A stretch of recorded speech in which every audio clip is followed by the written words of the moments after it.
was a little girl, I have an uncle who was a lawyer in Baltimore. At the time that he came out of law school, firms didn't hire black folks, and so he hung his own shingle, as did many black lawyers of that time. One time that summer when I was working for him, he had this case in DC, and I went with him.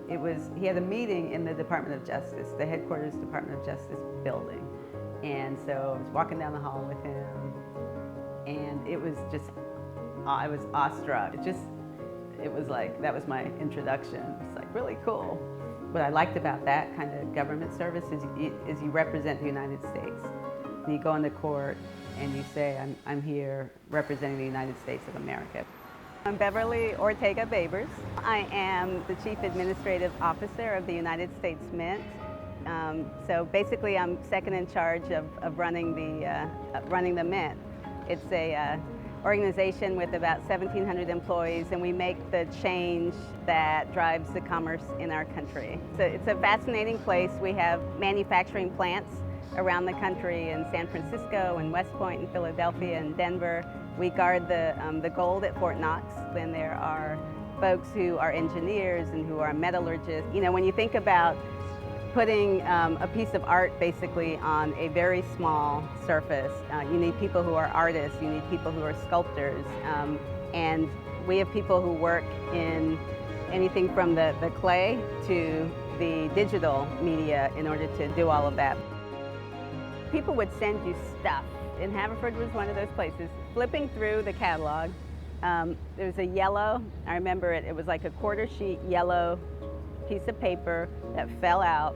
Picked it up, and it was the announcement that we are now admitting women, and the next class will be the first class of women. So I was in the first class that admitted women as freshmen, so it was a special class and a special time. I remember at graduation that the president called out each of our names. There were under 100 of us, so if you can picture that number of women in a college that had about 1,000 students, that was the environment for us. This is Cameron. Zachary was born here. I love sports. Played basketball at Haverford. What? When you're in the first group of admitted women, you know, freshmen, it's not hard to do almost whatever you might want to do. It's an intercollegiate team. It took us a couple years. I think by junior year we were 500. There were some moments, learning moments. We got trounced once, 100-21. That was not great, but we had a wonderful team. We had a bond, you know, with amongst the members. We came together, and so it was a great experience, notwithstanding some of the fiascos, you know, that happened on court. Haverford for me captures a feeling of being safe and able to explore, which I think is maybe in contrast to how our world has evolved. The notion that you have this individual light inside, each individual has this piece of themselves that should be cherished, and it's not conformist. It's not like we're trying to make everyone follow a set of rules, you know, about who they should be and how they should act. It's just letting their own selves shine through. I think that's really important. My dad was in the military, and my mom always worked, but even so, we couldn't afford to send me to Haverford.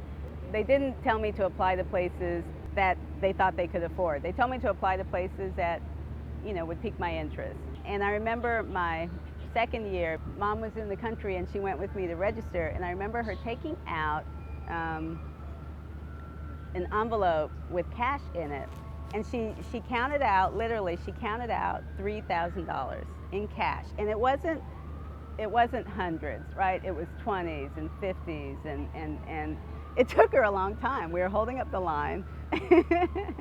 But of course, $3,000 wasn't enough to cover a Haverford tuition, but that's what we could pay, and that's what we did pay.